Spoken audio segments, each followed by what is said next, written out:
My high five. Packers jumping around. They rush 4. Plenty of time for John. Now squeezes, steps up in the pocket. LA can run. He's got the 10. Head first. He fires off the 5-yard line. Manning out of the gun. Manning lets it fly.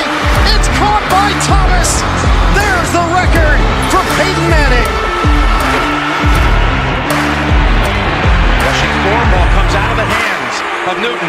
It's on the ground and still on the ground. Picked up by T.J. Ward at the 4-yard line. Here we go. First snap of the overtime. The Broncos have been in 3 overtime games this year. They won them all. Got him at the 40. It's Thomas at the 50. Stiff arm got him free to the 30. To the 20. Thomas to the 10. Denver's going on to New England. They win it on the first.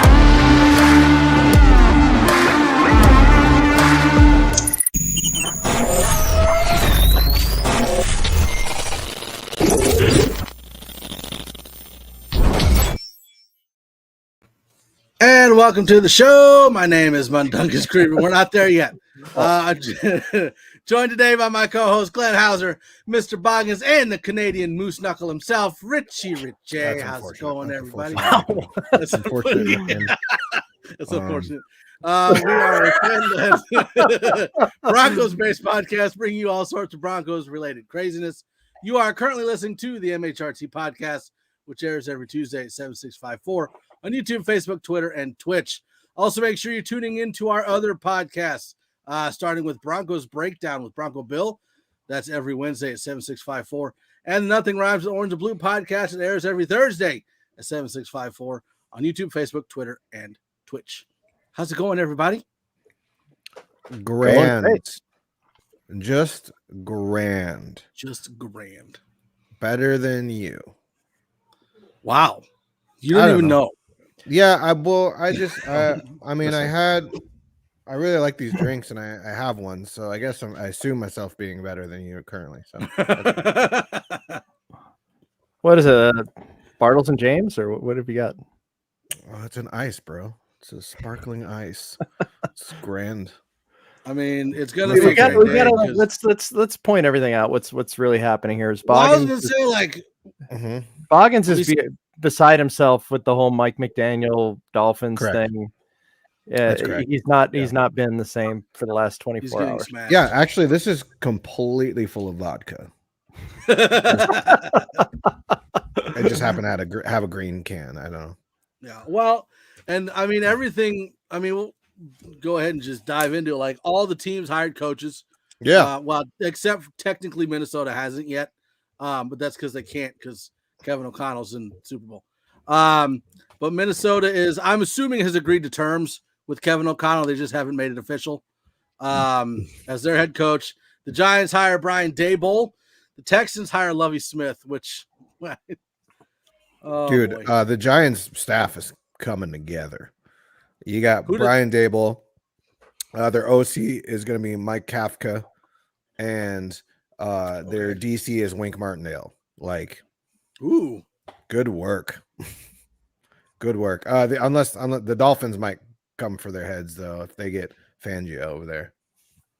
Yeah, because the Dolphins got Mike McDaniel, who was a big guy that you were pushing for. And I guess people were like, "No, he won't be a head coach."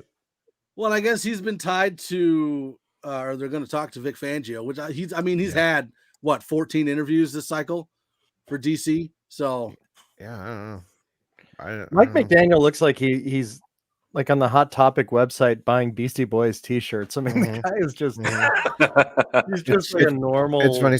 I saw a meme where it was like him in a Starbucks barista outfit. Makes a lot of sense. Someone I would definitely He's best man in his wedding. I don't know. Yeah. He's definitely from Seattle. So the Saints hired Dennis Allen. The Jags hired Doug Peterson. Who saw that coming? Obviously, the Raiders hired Josh McDaniels.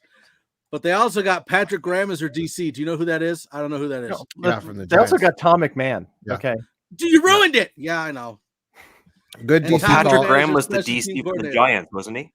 Yeah, just said that. Just said that. Legit. Well, yes. Was the DC for the Giants, or is the DC currently was from the Giants?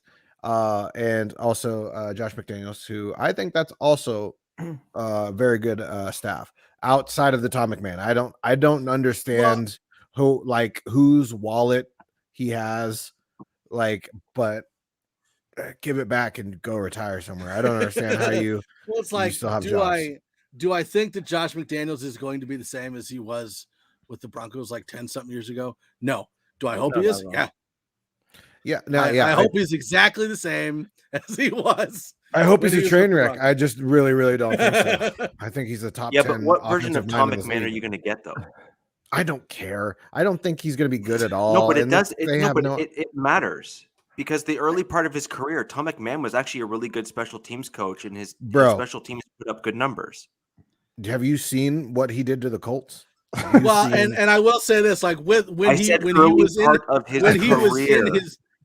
was in his heyday, he had Vinatieri and McAfee. So your special teams are going to look great.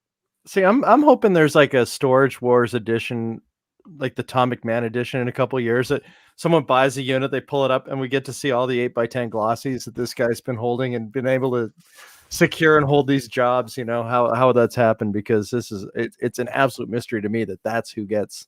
I mean, just thank you. You know, at least it's a win for our division. Checking me out. I'm just throwing that out there. Mobad's checking me out. He said, "I know you're not," but no, it stopped right after he said my name. I didn't read the rest of that. That's fair. No, yeah, I like a lot of the coaching hires. There are some weird ones that I think the Texans one throws me. It's the ownership though. It's like it's same with Texans and what was the other Jags? No, yeah, the Jags one where it was like ownership. Lovie Smith is the exact same thing as David Culley, but defensive. I don't know about it's the same thing. No, Lovie Smith was a good coach. Yeah, he was. Okay. No, it's not. When's the last time he had a winning record? It's been a while. Like 2012. But he was definitely a good coach. So I do think this will be not a good scenario for him because I don't think they have anything, and it's not like I don't think they're going to get Deshaun back. So, I mean, it's not a good situation, but I mean, it's more money for him, so good for him. I like Lovie Smith. Yeah, I have no issue with Lovie Smith in and of itself. Just the way that he got hired was in it, because wasn't it like kind of like the Jag situation where they had a front runner and then it was a front runner gave an ultimatum, and then I don't even know what the situation was. I mean, I'm assuming it was McCown. He was the front runner, right? No, it was Gannon. Or was it Gannon? Yeah, it's two of the worst ran organizations in football. Like, and the ownership just gets in the way because it was what's not Sirianni? Caserio wanted to be in the headset. Or was in the headset. Yeah, he was all last year. And wanted to be in the headset this year. Yeah. And that was the stipulation. And Gannon's like, no. So he's like, so that's gone. And the Jag situation, they wanted Balk gone, or they wanted Leftwich. They wanted Leftwich. Leftwich didn't want to deal with Balky, whatever. They said, no, he's gonna stay. So Leftwich was like, all right, deuces. So which is kind of fine with Leftwich because if Arians, what if Arians decides to bounce? Then Leftwich is like, all righty then. It wouldn't shock me at all. Yeah, I mean, yeah. You know, Peterson, the one negotiating thing was he was wondering if he could bring his own secretary to the organization. Stop it. Stop it. Sorry. You stop it. Actually, I had to go back and look up Lovie Smith earlier today, and I just double checked again to make sure it wasn't wrong. He was one of those weird firings where he had 3 winning records in a row, and then Chicago fired him. Mm-hmm. He took him to the Super Bowl. He went to Tampa. I'm pretty sure it was Tampa. Yeah. And then, Lovie, yeah. And then obviously, I mean, back then Tampa was just not a great organization. They hadn't drafted well in years. and obviously didn't have a winning record, and then was let go after 2 seasons. But he was one of those really kind of odd coaches, almost like what we did with John Fox, except Chicago didn't then have a Super Bowl win shortly thereafter. They let go of Lovie Smith after multiple winning seasons, and he was one of those few coaches that got fired after winning a lot. Yeah. EJ wants to know if we think Flores will get hired as a head coach. Nope. Not this cycle. There's no more teams. Nope. Actually, rumor has it that he was, in fact, the favorite over Lovie for that job, and the owner wanted absolutely nothing to do with him after he filed the suit against the NFL. Yeah. Of course, that owner wants nothing to do with it too. Well, there's I get it. There's that, and then there's that, right? Do you think Flores will ever get? You think Flores will ever be a head coach again? Maybe. I think he has better chance of being a like if Greg Williams can still get jobs as a DC. I think Flores will get at least DC jobs. Well, I mean, does Williams still get jobs now? After no. But after after the Jets, no. Yeah, after the Jets. Wasn't he also mentioned in the emails too with Gruden? Or am I crazy? Maybe not. Maybe it wasn't. I thought that was one of the things too. So. And people were just like, I'm not surprised. But you never know. One, and I also think it depends a lot on the court case and how it goes. I think, and I probably orange and blue glasses, but I don't think the one against the Broncos is going to stand. Just because there are very easy ways to prove whether Elway and Ellis were there on time, how the interview went. Like there's ways to prove that. So I don't know how that's all going to turn out. I was curious that, or I thought it was interesting that when McDaniel got hired by the Dolphins, the Niners were given, was it 2 third-round picks? Yes. Yes. Yeah. Why? I guess I don't understand why you incentivize the team that the coach is leaving and not incentivize the team that's hiring the coach. Like, wouldn't that make more sense? Well, you're incentivizing the team they're leaving because you have already given them an opportunity to thrive in your system. But if the goal is to hire and I'm just like minority coach, or a coach of color, or however you want to say it, wouldn't you want to incentivize the team to hire the coach? So instead of giving the team that he's leaving 2/3, why wouldn't you give the team that is hiring him like a second or something? It may end up like, wouldn't that make more sense?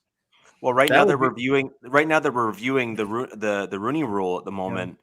Now, whether or not you agree with it in principle at all, or whether or not you agree with what you're saying there in terms of incentivizing the team that they're leaving, ultimately they are reviewing it, and they are kind of having apparently a community outreach where they're trying to reach out to civil rights leaders and whatnot to kind of have a collective and collaborative approach to reviewing the Rooney Rule.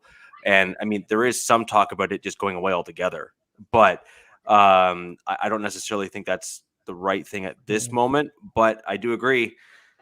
What incentive did in theory, unless you have an exceptional candidate, what incentive would you have to actually hire, based on what the Rooney Rule is attempting to accomplish, which is diversity in the NFL? Well, and that would kind of make, like, if you're gonna get rid of the Rooney Rule, which I think, again, we said this last week, like I understand where they're going with it, but it's kind of racist in and of itself, isn't it? It is. So wouldn't it make sense to get rid of the Rooney Rule and replace it with giving the team that is hiring the coach an incentive to hire the coach? Yeah, but how long would that? So I'm going to kind of play the flip side of that a little bit. Okay, so I then, as a team who is in a rebuild mode, simply would then go out. I'm not saying this is what they should do or I suggest, but I'm just saying here's like kind of the flip side of that same coin. I would then go and hire a minority coach intentionally. And this is kind of playing in the same kind of vein of what Flores is alleging in the suit, right? Which is I was hired only for the pick. And then I was brought in, treated like crap, and then immediately fired the following season, right? I'm playing on the flip side of that same coin. So how would you, in that scenario, you'd have to add some form of stopgaps or some form of kind of parameters, if you will, in terms of the hire to better protect both the coaches that get hired from having potentially reputation slandered in a means of justification of the firing, and a year later, and amongst some other things. And if you're going to do what you're suggesting, I think. Is that it? No more. Nobody else. Mm-mm. Okay. EJ is asking, why has Bieniemy not been hired as a head coach? And I saw Albright's response because somebody said the same thing on Twitter. And Benjamin Albright said it's not one thing. His background is a tough sell with all the arrests. He hasn't interviewed particularly well for multiple people or teams, and his experience as an actual play calling OC was a disaster at CU. And teams aren't sold that he's the magic of Kansas City. Like, he doesn't have Mahomes and Reed coming with him. So, I honestly think that's more the issue than the actual legal stuff. Because if you look back at his legal stuff, it's not like insane, and it's a lot of vehicle issues and one very vague assault charge. And we've heard the interview thing. Like, he doesn't come prepared. He's not ready. He doesn't interview well. Like, we've heard that multiple times. Yeah, correct. Now, was it Kellen Moore unprepared, or was it Bieniemy was one that wasn't? No, Kellen Moore came in a tracksuit, right? Yeah, that's what I was saying. I heard Kellen Moore just came in sweats, which is crazy because didn't he it was reported that he actually went out of his way to talk to Dan Quinn and get advice about how to interview. Is that what just Dan Quinn pranked him? Just man, this is a great idea. I always just go in sweats. Well, it's especially if I interview with the Broncos. Yeah, I got your SpongeBob ones on my way. From everything you hear, Kellen Moore was a good interview. Like, he made some finalist lists. Like, it was. So I don't know whether the sweatsuit or tracksuit, or whatever it was, played into it. But Bieniemy, we know, is a bad interview. He doesn't interview well. Yeah, and I think Kellen Moore is very X's and O's, right? He's gonna impress you. He knows what he's talking about. He's impressed people since he started being QB coach, OC, whatnot. So all right, so that kind of does it for the coaching hires. I think we covered all that. What's the and it's not really news, but the halftime show for the Super Bowl. I'm excited. Oh, it's gonna be amazing. Yeah. Like, this is one I'm looking forward to. You got all them 30 to 50-year-olds busting out moves during the halftime show. Thank you for finally including me in the group. Usually you stop. I try. I did my best. I did. Yeah, 40. It's 30 to 49. You're not included in the group, Glenn. But no, it's Snoop, Eminem, Dre, Mary J. Blige. Am I missing one? Kendrick Lamar.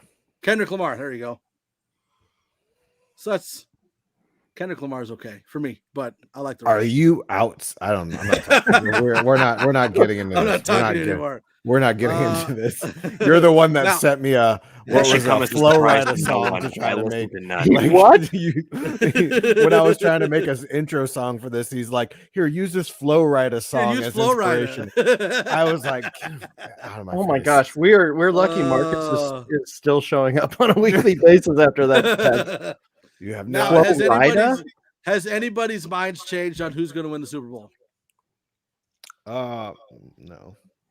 I think it's just a real mismatch nightmare for the Bengals. Unfortunately, I mean, who knows though? They pulled it out with the Chiefs. They pulled it out. That pass rush against the Bengals O-line is going to be just a massacre. So I think Zach Taylor is going to have to coach the game of his life to get the ball out quick and really establish a run game. I don't know about you guys, but this is the first time in a while that I don't even have a real preference. The Bengals are really fun to watch. So if they win, I'm not upset. I love Burrow. Like I've said, he's my favorite non-Bronco. And then the Rams, Matthew Stafford, talk about a guy who's paid his dues. he's really likable. You got Vaughn. That would be wonderful for him. I mean, our draft picks are already shot. We're 31-32 with in those rounds. So, but it's I'm really looking forward to this game. Well, like I want Von Miller to get another Super Bowl. Like that's something I want him to get. But at the same time, it's like the Bengals is one of those teams that's never won a Super Bowl.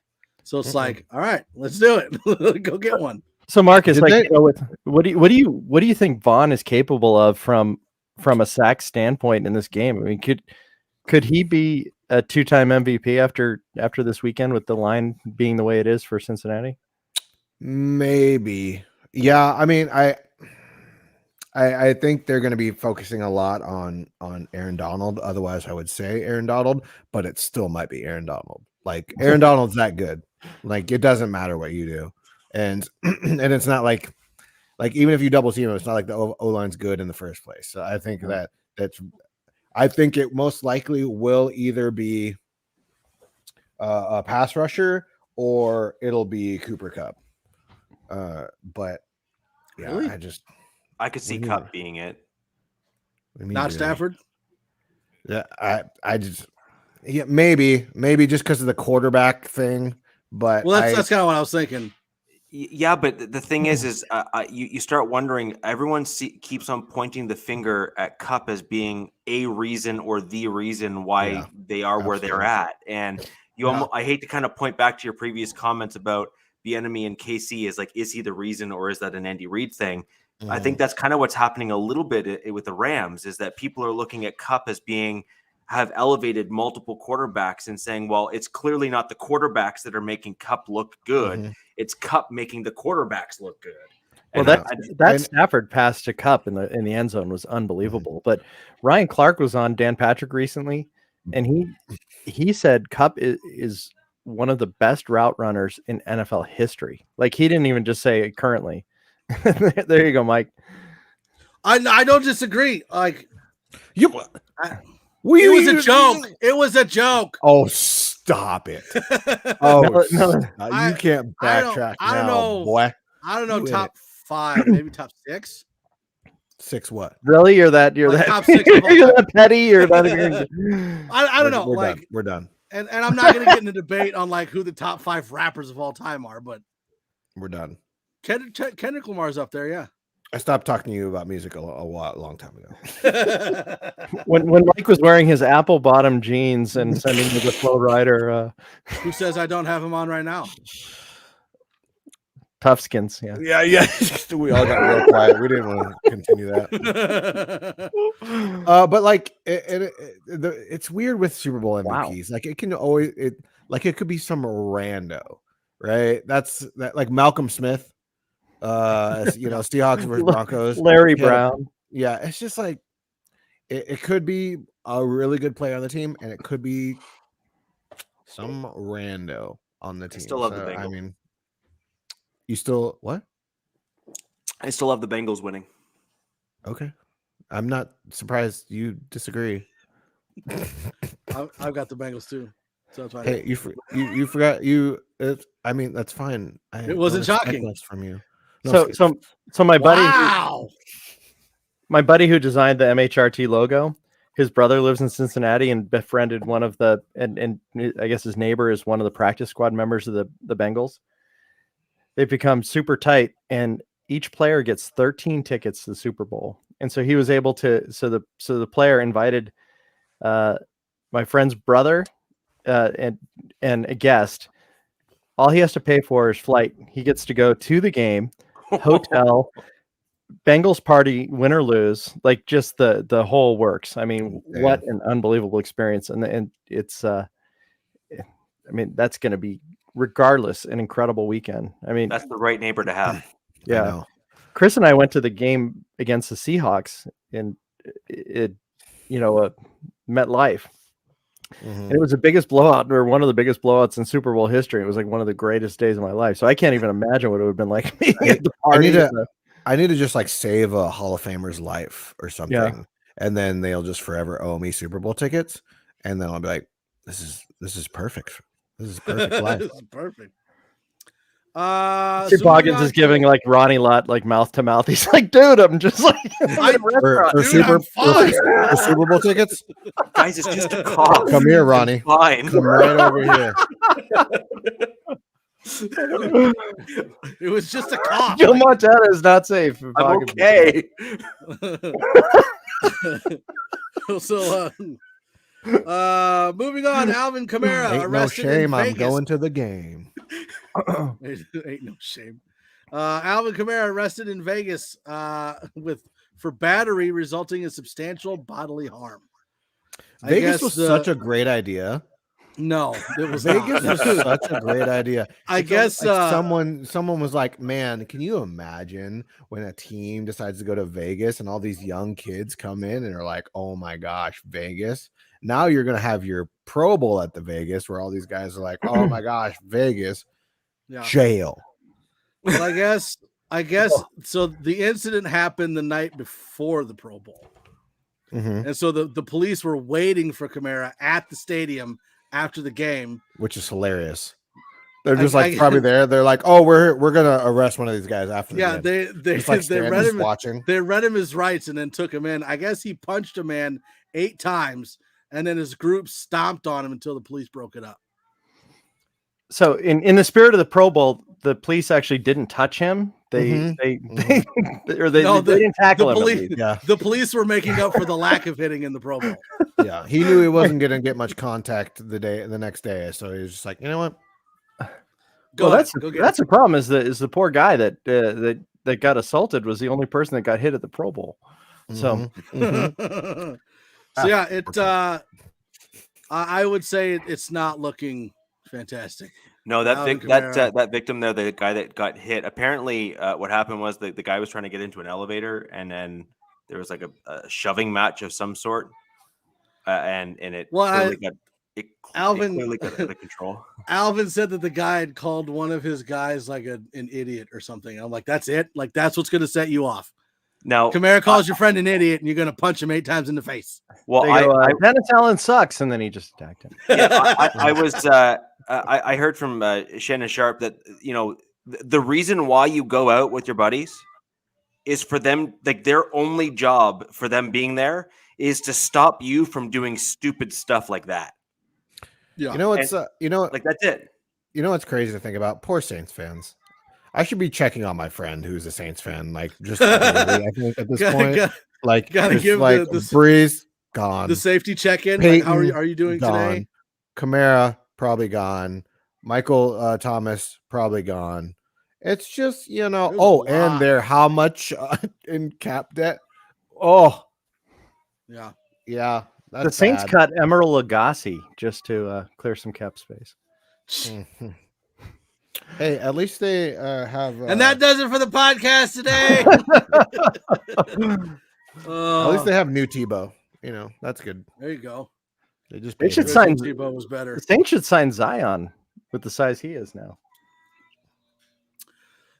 So speaking of the Pro Bowl, is there any way to fix the Pro Bowl? I don't. It is not the Pro Bowl. I don't care. Mark, they're not going to fix it. Did you see they got almost 7 million viewers? Like, did they really? Yeah. It's like watching a train wreck, but there's no collisions.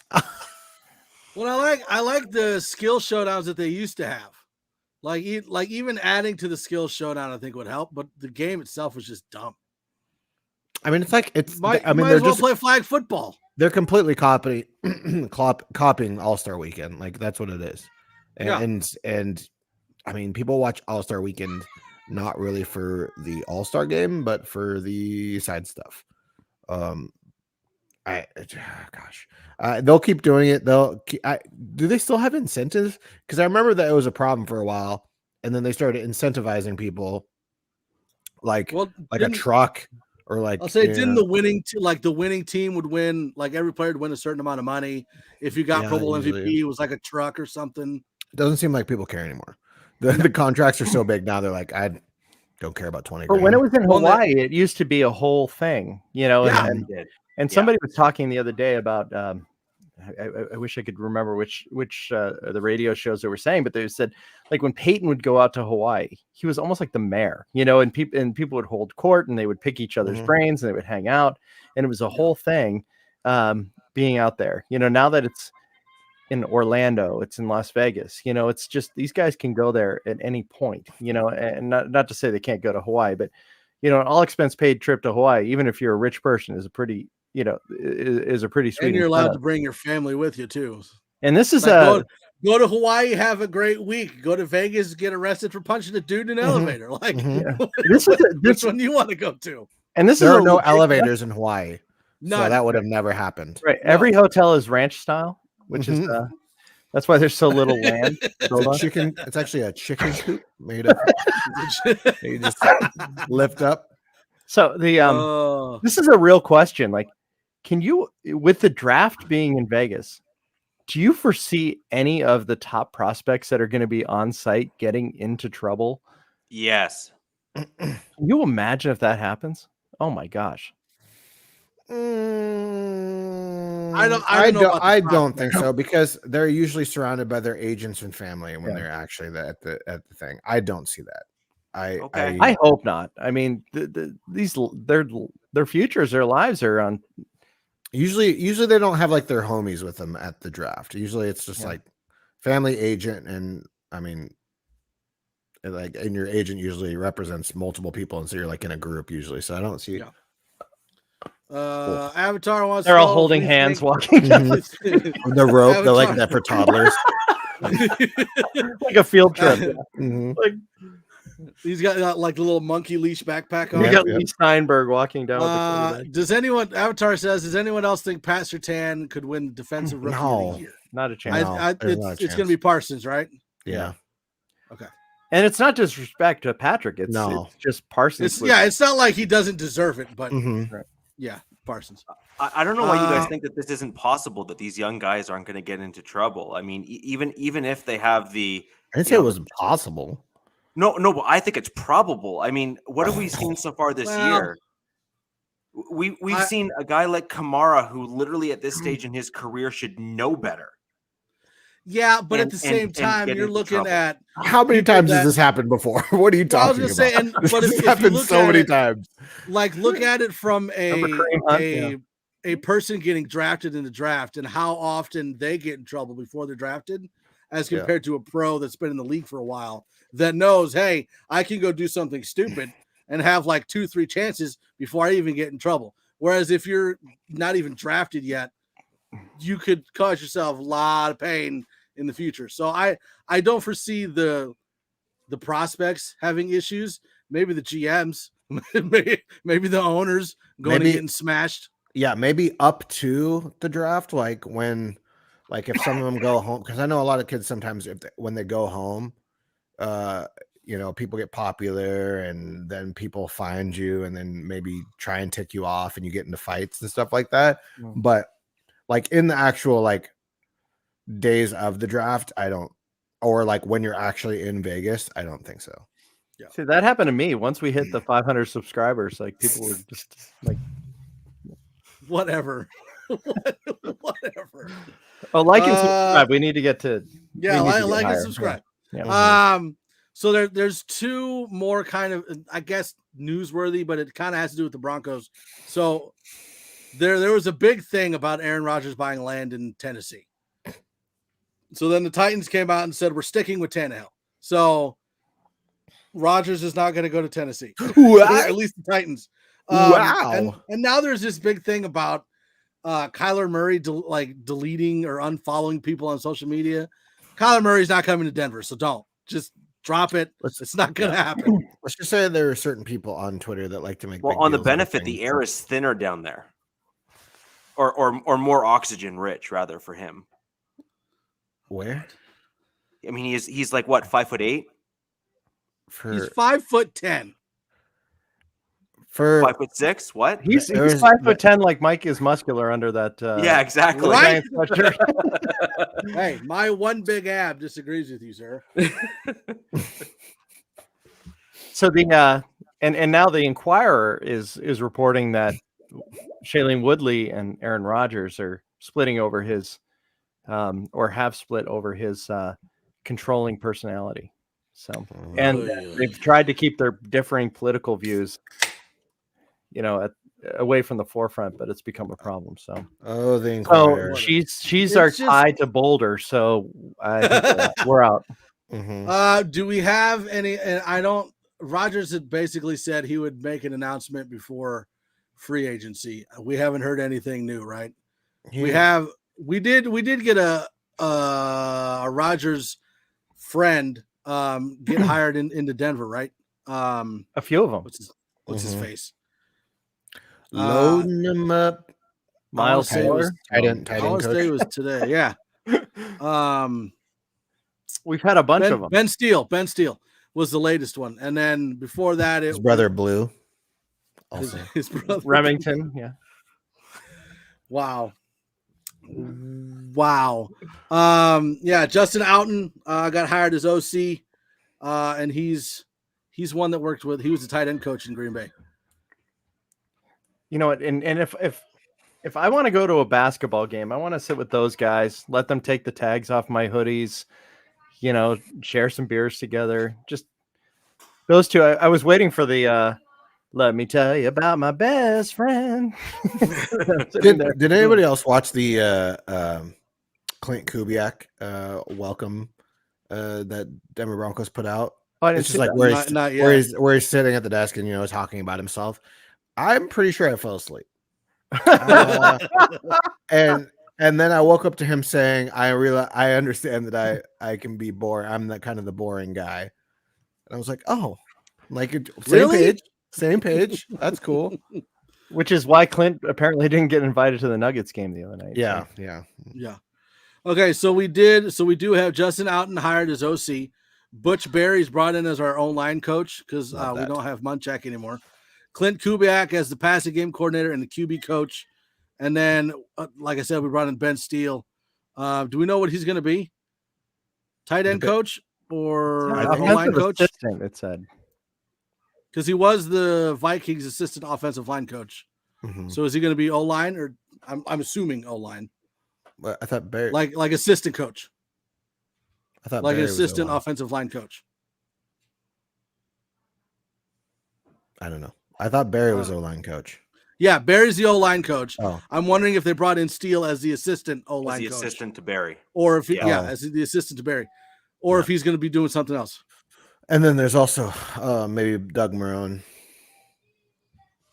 coming in as the coach's coach. I can't wait to see that introduction. We're still waiting on Evero. Mm-hmm. Well, that's it. Are they interviewing him this week? Or interviewing? Week? Yeah, he's got the job.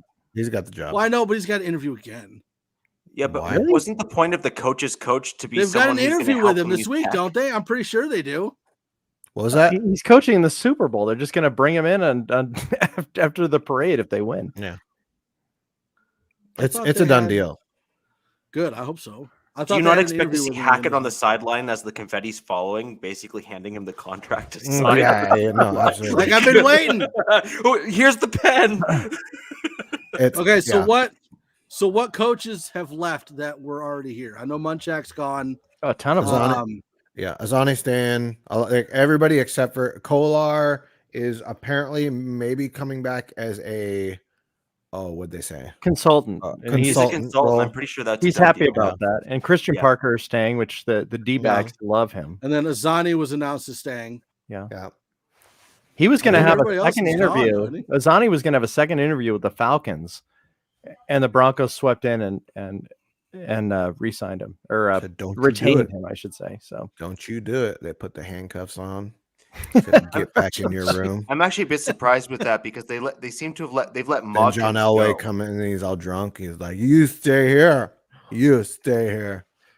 He said he goes, "I'll be back in an hour," and then he came. Yeah.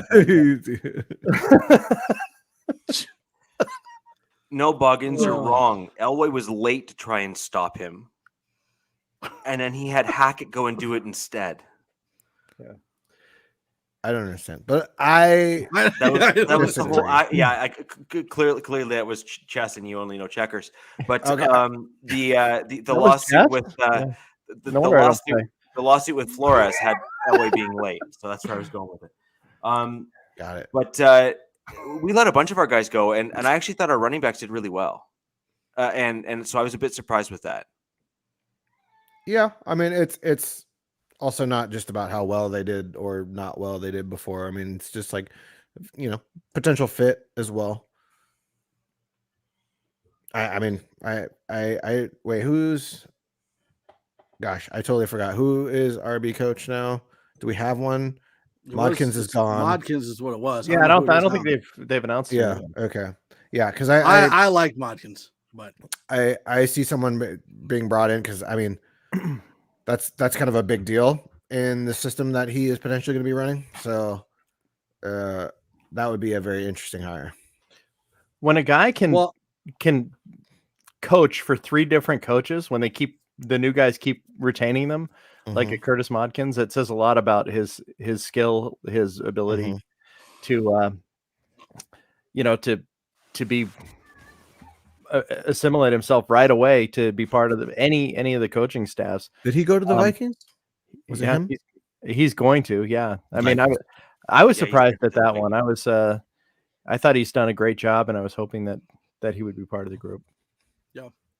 Now I'm assuming we're switching to like the Shanahan style zone blocking scheme. Do we see a good fit for the people that we have on the offensive line now? Do we need to move some people? Are we going to draft somebody? Do we need to bring somebody in? Because I know that there's that debate kind of between whether we think Glasgow is going to move to center and Cushenberry's not, or are we going to have Miners at center, keep Glasgow at guard, or are we going to bring somebody in? I see probably Miners at center. I think your main thing is you get athletic guys, because with wide zone stuff you are moving. So that's something that's going to have to be thought about as far as drafting players and bringing in free agents. That kind of makes it a little interesting for Massey, because I don't think he's older. 2, he's not like your quickest dude. Bulls is pretty athletic. Miners is definitely athletic. I mean, we've all seen Moody is a powerhouse, but I don't know about he's not necessarily quick on his feet. So that's a maybe. Cush, I just don't see it. Reisner is gonna have to figure stuff out. I don't even know anymore, because he's just kind of really up and down. So right tackle is still an obvious thing that we got to figure out this offseason. Boggins, does Cush, is he skilled at any other position but center, or was he always just center? I was just center at LSU. That's it. Yep. So any hope that we're going to draft a 6'8" tackle is probably out the window at this point. Why? Well, typically if there's like a fellow, like as far as athleticism. Yeah. I get what you're saying. Yeah, there's Daniel Here who is a big dude. I wouldn't call him the most athletic dude in the world. Like he's like 6'8". Yeah, he's kind of a giant. Yeah, he's got a lot to work on, but he is pretty good in run schemes. But like but he can also cover like 20 feet just by sticking his arms out. So. Yeah. Do you really have to be that quick? You can just go like that. Yeah, I think a guy that's been interesting me even more and more lately is Chad Penning. Is it Chad Penning? I don't actually remember. He's kind of he's oh gosh, I gotta remember now what his first name is, but he is kind of like an early like a Garrett Bowles, as far as like he is mean, and I love him because of that. You don't know his name, but you love him. Trevor Penning. Trevor Penning, thank you. Trevor Penning is he's Northern Iowa Panthers. Watch tape on him. He's absolutely ferocious. 6'7", 322. So I'm going to assume, and I'm going to go into the assumption that we will not have a first round pick this year unless we trade back into the first round. That's fair. Just an assumption. So we get into the second round. We have 2 picks, so we're going to probably still have 1 left. Who do we draft in the second round as our first choice? We go in quarterback, we go in line, we go in edge. It might be the backer. 3rd or 64th pick too, Mike. I mean, I know that's what I'm saying. Like, it would be our first pick. So where are we going with it? I would still go for cornerback because I think an outside corner is still something we don't have.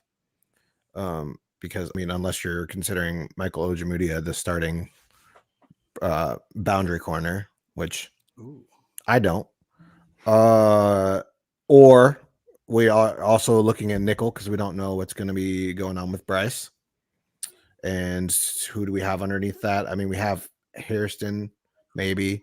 Bassey. I thought Hairston was his contract. He's free agent too, isn't he? He's not. His contract's out. Oh, there you go. There you go. There's another one. Oh, we could re-sign him. There's another one. Yeah. So I would really be looking at corner. Definitely D line. It's the D line been more showing out at Senior Bowl. So there's a lot of good potential there. I was going to ask you about the Senior Bowl. What did you watch it? What'd you think? Did you see? Did you come away with anything? Yeah. I mean, the quarterbacks are what we've been saying this whole time. Malik Willis is getting a lot of talk, though. Yeah, that's not saying much, man. Like it wasn't like spectacular. It was just like he had a bad first day, like some bad throws. Second day looked better. Then when you actually got to the game, Desmond Ridder looked the best. So it was just like all over the place, honestly.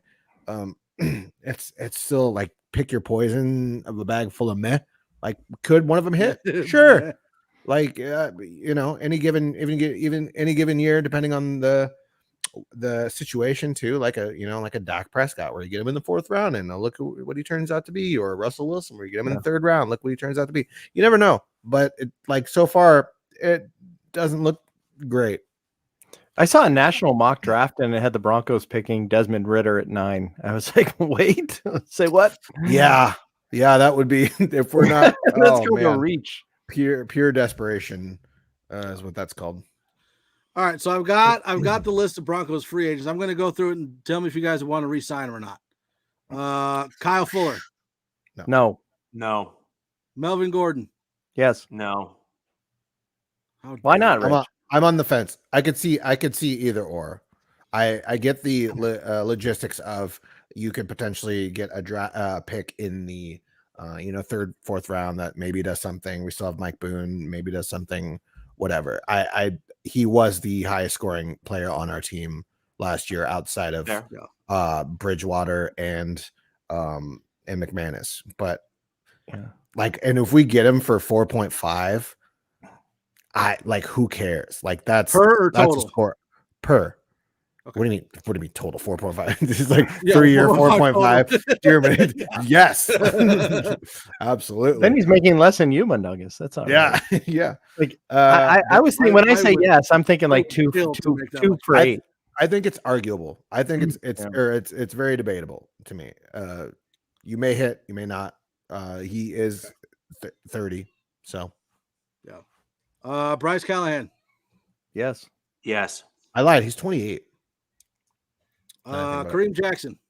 No. Yes. No. Sorry. Yes. Yes to Bryce. No to Kareem. Okay. Bridgewater. No. That's another thing that people should pay attention to in the draft. If somehow Kyle Hamilton falls to 9 and we have 9, oh my God. I know that we have Caden Stearns. Caden Stearns played well. But Kyle Hamilton and Justin Simmons, I just want to put that out there. Is there any chance Hamilton drops that far though? Maybe just based on need. He is a safety. That would be unreal. Oh, but yeah. AJ Johnson. No. Alexander Johnson. Bobby Massey. No. Out of desperation, maybe. Actually, no. What does Bobby Massey? And I know we kind of talked about, but does Bobby Massey work in his own blocking scheme? No. See, not as well. Here's the thing. If we can either retain Bobby Massey or Calvin Anderson, I'll deal with it. What about Fleming? No. I like Fleming more than Massey. Like talent-wise? No, Or I scheme-wise? mean, Or fit-wise? I mean scheme-wise, and then I also liked some of the things that Fleming did last year. Like I saw Fleming do some things that I liked better than Massey, and then I saw Massey do some things better than Fleming. So, but then when I apply that against the scheme that we're moving towards, I think Fleming, if you are going to go for like the older or the kind of vet at right tackle, even if it's just as a backup or even a swing or whatever, I like Fleming, I think, more than I like Massey. And it's not that I dislike Massey as a person. I think he's a great guy, and his family's certainly been, very cool with Denver and what they've done for the community and the fact that they love being here. But I just personally think that Fleming's a better fit. Side note, sorry, I just read in the comments about edge. Sorry, when mentioned or when we were talking about the second round, what we would do, edge. And EJ's got Trevor Penning. You're talking about. I do like Muma, Wyoming linebacker. Jermaine Johnson, the FSU edge, looks explosive. Yeah, Kyle Hamilton and Evam. I don't know who that is. Sean Allen says Dennis Kelly to replace Massey. Which is interesting because Dennis Kelly was a guy we talked about possibly bringing in last year as Yep. And that's who I thought they were going to get instead of DeMar Dotson. Massey. I thought we were going to get him instead of Massey. I think he was even 2 years ago, but he was probably both. Stephen Weatherly. Yes. The mad scientist. Yeah. Mad scientist. You got to go with the mad scientist. How old is he? I mean, I guess I shouldn't complain. Like pass rush is pass rush, but he is 27. Oh, yeah. Keep. I just wanted to say mad scientist. He's gonna be 31. What? He's that old? Yeah, Stephen Weatherly's gonna be 31. Yeah, he's wearing glasses. He's gonna be 31. So those aren't goggles; those are bifocals. It says he was born in 1994. Hold on, I pulled up Shamar Stephen. Hold on. Leave me alone. I just told you. Yes, because they look so similar. Yeah. Shut up. He's still looking, isn't he? No, I just told you how it is. 27. No, I was looking at his cap hit. I was Okay. looking at that. Okay, so everyone's yes on Stephen Weatherly. Sure. Wow, he was What is a sure? Is there a sure? He's decent. Like I don't know. Stop it. We're gonna draft. What? What do you mean? Stop He's it. perfect in every way. Okay, so Boggins, on that note there, don't you think the way that Weatherly played the lanes pretty much better than most of the other edge rushers that we had? Don't you think that's a good skill to pass on to even a young rookie? Sure, but it's just funny because like most of the other edges we had, like who, like we have Chubb, but like Cooper, huh? Yeah. Cooper. No, So what portion of Mike wanting to retain Weatherly is just to needle Rich by calling him a different nickname than Rich was trying to get going? Like 95% of it. Yeah. Do I think that we actually keep Weatherly? I don't even know. Is he UFA? Yeah. I didn't look. He is. He is a UFO? Yeah. Yeah, I don't know. I don't think he comes back. He's not a UFO. Oh. So I'll kind of hit the big names. Shamar Stephen, he's a UFA. No. Cam Fleming, he's a UFA. Dump him. Eric Saubert. Yes. I think he fits exactly what we're doing. For a third tight end, what's the matter? What's your hesitation, Marcus? Maybe. I just think you can get someone else who's fine in the draft. Or he's a jag to me. Like he's decent blocking. He's one of those guys that like every time he does something well, Lindsey Bebo will reference the fact that he got cut from Jacksonville in order for them to bring in Tim Tebow as a tight end. Don't ever forget, folks. This is what happened. Nate Hairston. Sure. If we're desperate. I mean, he was fine. He was fine. Yeah. I don't know. Josie Jewell. This is just such a fun list because it's like so many like meh. Like, could you replace him? Like, yeah. There's more on there, but like Michael Ford, who I don't even know who that is. So Josie Jewell. Ford was a good special teams guy. In for special teams. I mean, talk about. He was the guy that did the front flip and then tackle at special teams. That means nothing to me. Michael Ford had as much impact as I did. I'm gonna say yes to Josie Jewell. Josie Jewell. Okay. Kenny Young. No. Let's see, I like Kenny, but talk about a guy that came up, just everybody was just so on board and talking about re-signing him, and then he got his concussion, and we didn't see him again, and now everyone's like, No.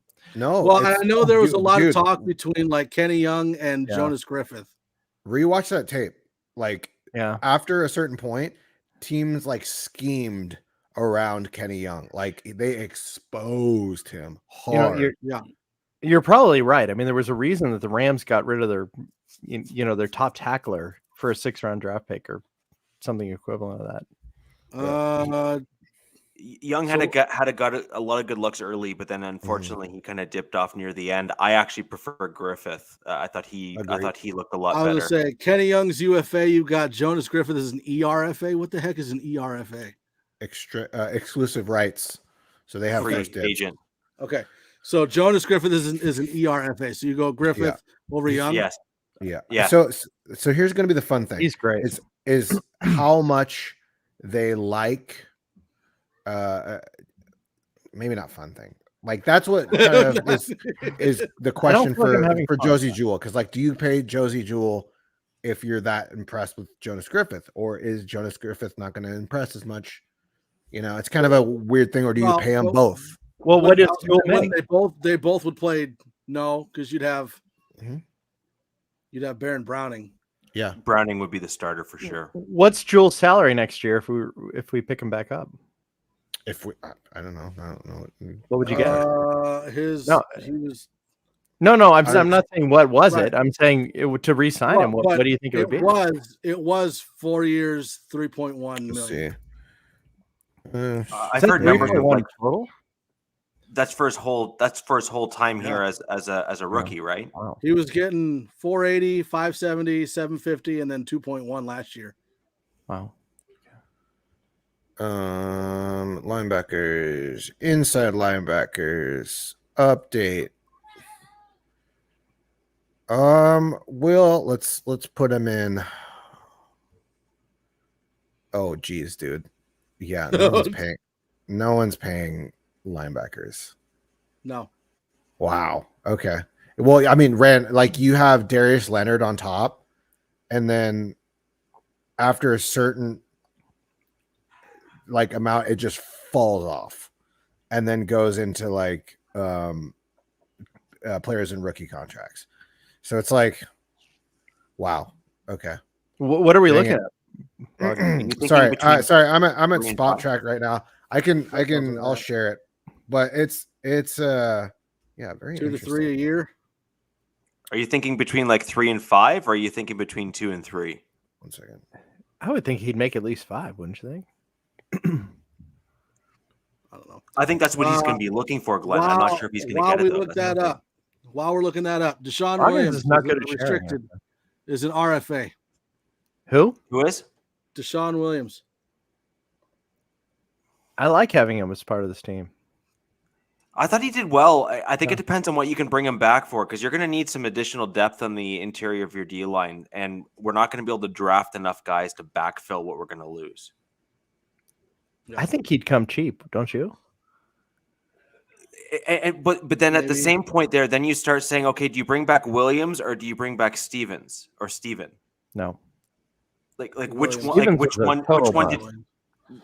one did you like better? I would rather you draft a nose tackle or a DT instead of. I agree, but you're going to need depth, right? Because we're losing almost all, a good portion of that interior that we had, if I remember correctly, and based on your list there, they're all gone.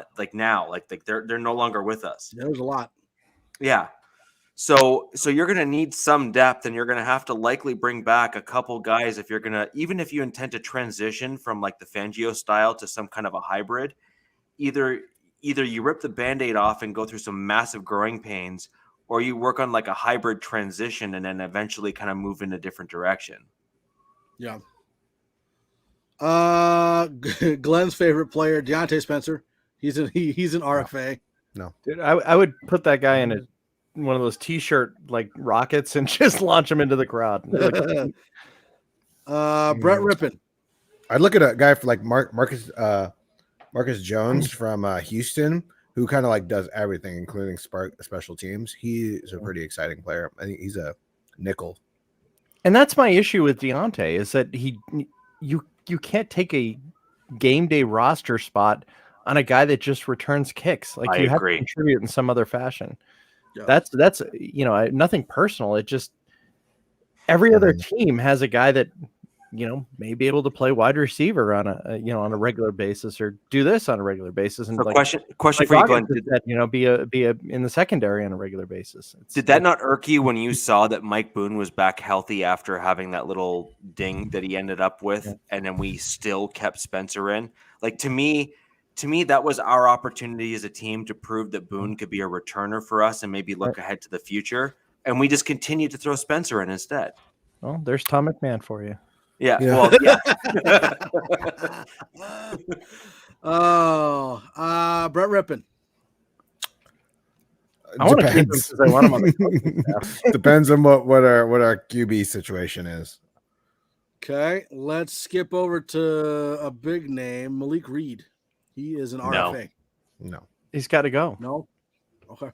He's real bad. Do we keep Andrew Beck as fullback? Or do we? I would. I think he'll be back under this. No, I would. Why not? I don't think that he is the right type of person for our team. Here, just for you, I disagree. Marcus, hold on. Why not? Because you said it. That's why not. Yeah. Shocking.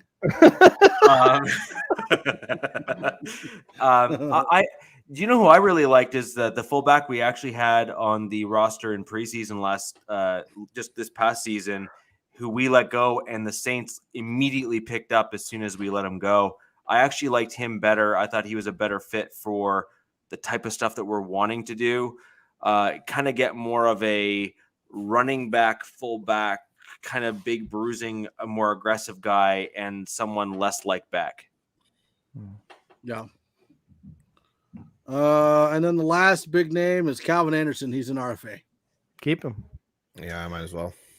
He's a pretty good swing guy. He's going to be a tough one to let go because that's a pretty valuable position to have a guy that can actually play both sides. Maybe not as well on the right as the left, but he can play both sides. So I gotta ask you guys, so Broncos swing at Rodgers, we swing at Wilson, we miss. What happens next? Like, what are your predictions for that? I am so there, Boggins. If I had any idea how to do that, I would. Just turn the camera off. Oh, is that it? Let's just hope that doesn't happen. Okay. Well, and I did want to bring something up to you guys, and I threw this in the group chat. But it's been reported that Nathaniel Hackett is going to hire a coach for his coaches, so an expert in education technology who will work with each coach to improve engagement with players by learning different and more technologically advanced teaching methods. What are your thoughts on that? I already told you. A coach to coach the coaches. I already said who it's going to be. Probably. Who's that? Doug Marone. It was going to be Doug Marone. Yeah, but is he really that Dr. Phil? But is he really that technical? I haven't talked to him. I don't know. No, but that's my point. Like he's kind of an older guy. So like, what does he actually know about leveraging the new tech within coaching to take, some of the older coaches that are inevitably going to be on the roster and that we are likely going to need to bring in? What's he going to be able to teach them that they don't already know or have at least been exposed to? Listen, he's going to teach them MySpace and exactly. Yeah. Dial-up internet. I heard ICQ. How you code your MySpace profile. Yeah, there are still older people that are familiar with technology, especially when you're a coach and you have to use it. Glenn is right there. That's right. I'm right here. I'm going to mute myself.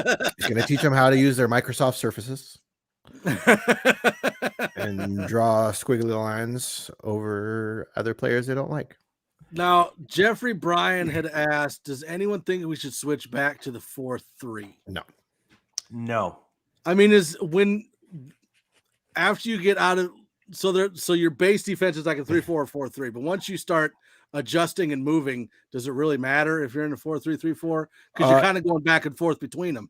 Okay. So I mean, depends on your base. A lot of it depends on your defensive line. Like if you don't have the big bodies in a 4-3, that's a problem. That's a big problem. And then also you expect your linebackers to do more. So it's So for example, your Vita Veas and your Dominican Sues. Your Dominican. Yeah. Big say bodies Sue next time. Just say Sue. Dominican Sue. Yeah. Boy named Sue. Yeah. Absolutely. I used to call him Donkey Kong somewhere. I think he should.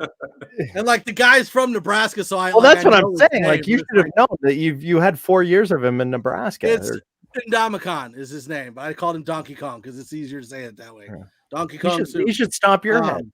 But like you've got Vita Vea and you got Sue in the middle. Like those are your big bodied, like DTs, nose tackles in a 4-3. Yep. But this year, I definitely think we're going to stay in the 3-4, especially with. I was going to say, what does Evero run? Evero.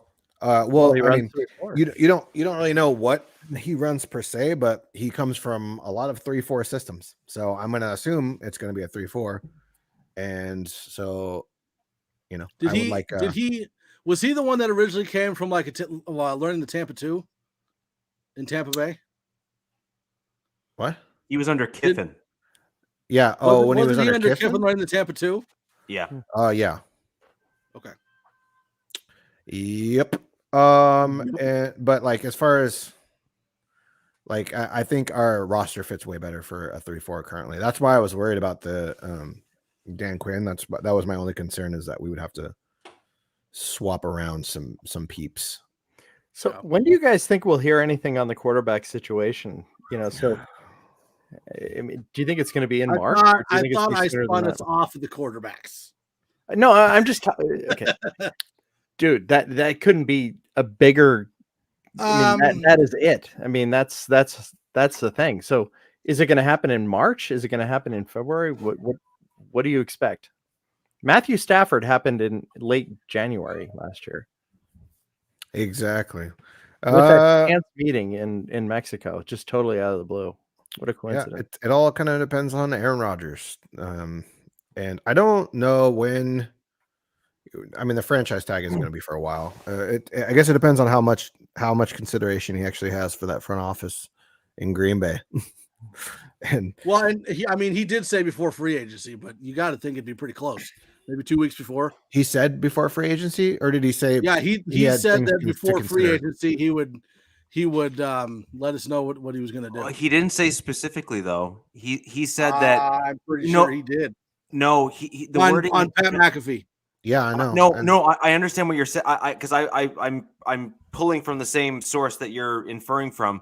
I'm pretty sure he said the team has certain things that they need to do, or something to that effect, and so he was intentionally vague in terms of the timing. Yeah. Now I think we all inferred or at least read into it that he was referring to free agency or even the draft. But he wasn't specific when he said it, although, he may as well have said something similar, but he did not say it outright. Yeah. And then he mentioned like Devontae Adams and certain players like Devontae Adams, who are the franchise tag and whatnot. Yeah. But that's franchise tag is quite far out. So, yeah.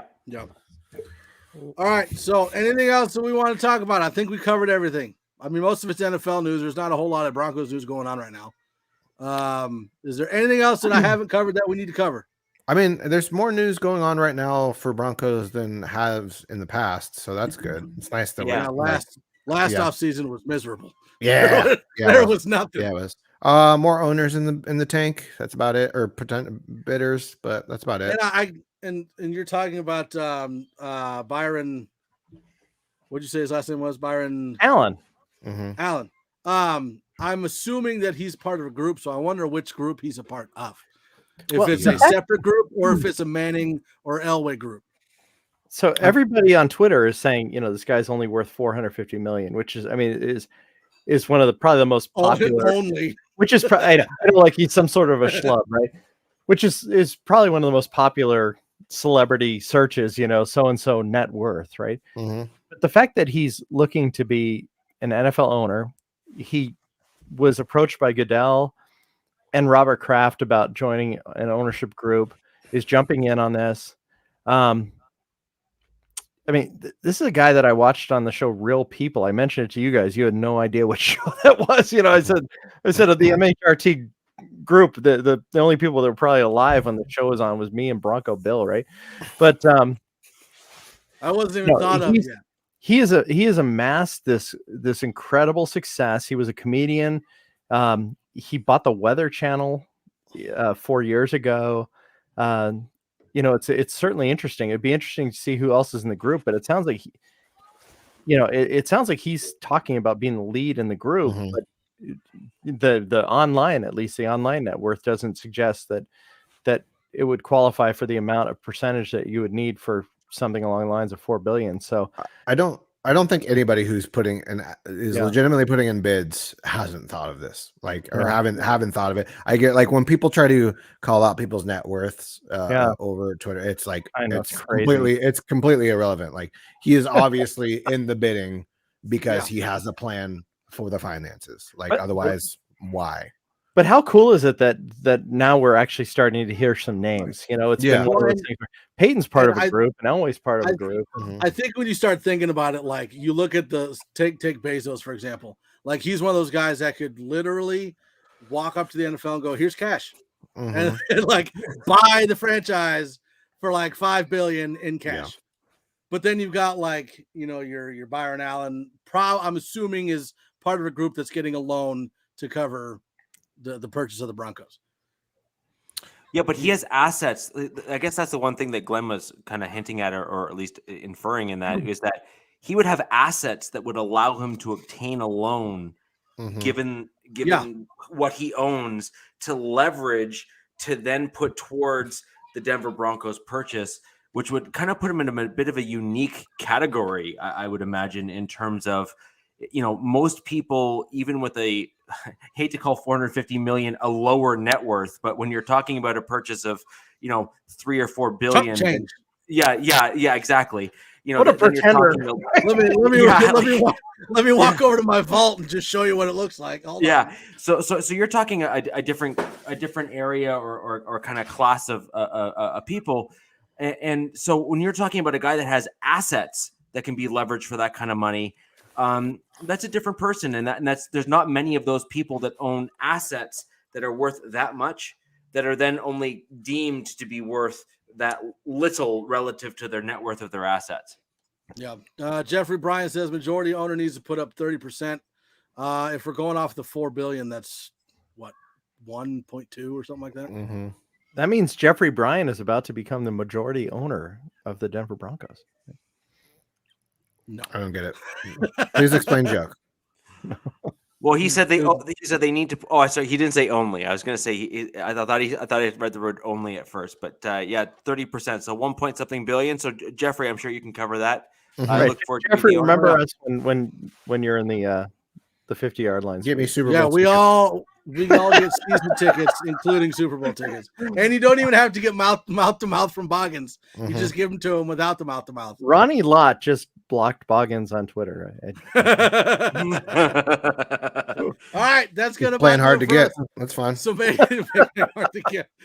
sure you like, subscribe, comment, share, turn on notifications so you can catch all of our content when it is posted. And please make sure you tune into our other podcasts. Nothing Rhymes with Orange and Blue podcast that airs every Thursday at 7654. And you can catch all new episodes of Broncos Breakdown with Bronco Bill every Wednesday at 7654. Now we got to do Mr. Boggins' favorite thing. My favorite thing. So go ahead and stick your arms out to the side and you say, Mile High Five. And we are all done. He didn't even attempt to do anything this time. He just sat there. I did all the things. I did it when we first started. So technically, I'm cooler than you guys because I did it. So you were ahead of the trend. He's ahead. Yeah. Mm-hmm. All right, we'll see you tomorrow for the Broncos breakdown, and then we'll see you on Thursday. I don't know what that is. What just happened? I don't know what that was. And then Thursday for the Nothing Rhymes Orange and Blue podcast. Bye-bye, everybody. What?